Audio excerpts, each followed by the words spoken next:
This is the moment East Valley High School's Veronica Garcia won the 2A girls 400-meter race at the State Track and Field Championships in Tacoma for the second year in a row.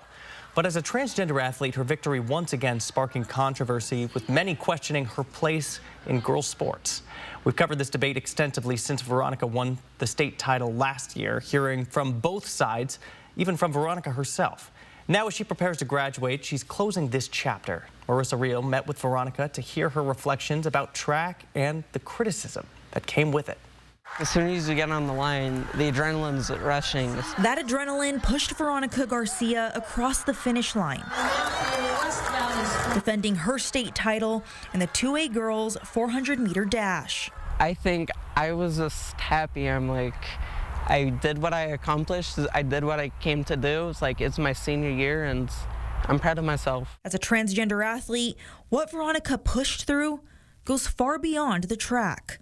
Her wins have placed her in the middle of a nationwide debate. I think sometimes, there's a little bit of fear. When Veronica won this year, there were cheers, but there were also boos and signs of protest. Some athletes wore shirts reading "Keep Women's Sports Female." I do generally think the WIAA should have stepped in to just tell them to remove the shirts, turn it inside out or something. Because, especially considering, there were all females at that race.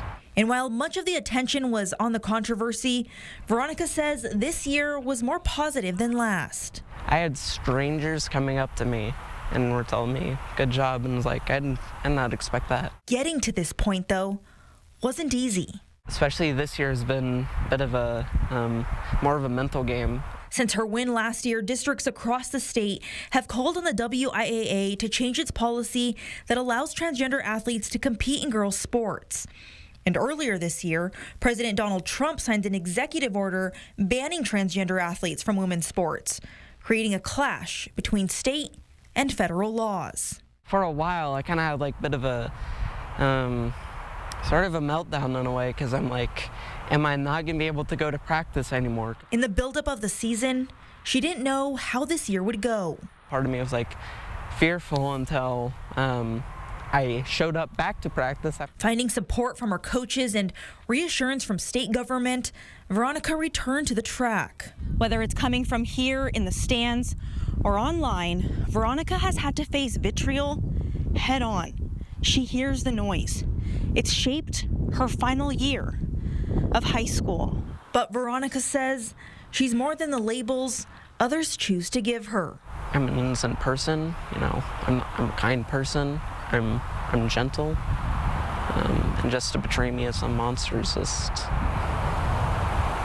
I can't believe it, I guess. While she's ran her final race as a high school athlete, Veronica hopes the WIAA continues to allow transgender students to compete with the girls. A lot of fear is going around, and so taking away an opportunity to play sports with their friends, it's just going to worsen things. As she prepares to graduate, she has no plans to compete in college. So as she closes this chapter, she reflects on what it meant to keep going. I think it's also an example of human perseverance and grit and will. But was running through all of this scrutiny worth it? I say it was worth it. The one thing that I want to leave off with people is just don't be afraid with who you are. There's obviously going to be some fear with it, and that's reasonable, but I would also say, try not to let it overcome what you enjoy. In Spokane Valley, Marissa Rio, 4 News Now.